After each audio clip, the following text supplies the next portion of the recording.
ഒരു ചെറിയ പച്ചപ്പ് നിറഞ്ഞ ഗ്രാമത്തിൽ മീനു എന്ന സന്തോഷവതിയായൊരു സ്ത്രീ ജീവിച്ചിരുന്നു. അവൾ എല്ലാവരോടും, മനുഷ്യരോടും മൃഗങ്ങളോടും അവളുടെ തോട്ടത്തിലെ മരങ്ങളോടും ദയുള്ളവളായിരുന്നു. ചൂടുള്ള ഒരു ഉച്ചയ്ക്ക് മീനു അവളുടെ പഴയ മരത്തിൽ ഒരു വലിയ ചക്ക തൂങ്ങിക്കിടക്കുന്നത് കണ്ടു.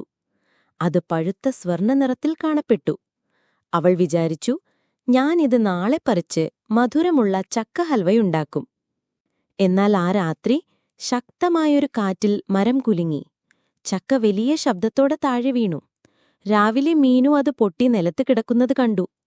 ഉറുമ്പുകളും മണ്ണാനും ഇതിനകം അത് കഴിക്കാൻ തുടങ്ങിയിരുന്നു.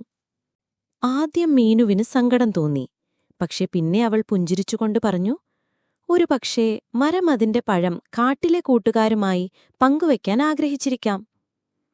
മൃഗങ്ങളെ ഓടിക്കുന്നതിനു പകരം അവൾ അടുത്ത് തന്നെ ഇരുന്ന് അവ പഴം ആസ്വദിക്കുന്നത് നോക്കിയിരുന്നു. ഗുണപാഠം: ദയ എന്നാൽ പങ്കുവയ്ക്കലാണ്. കാര്യങ്ങൾ വിചാരിച്ച പോലെ നടന്നില്ലെങ്കിലും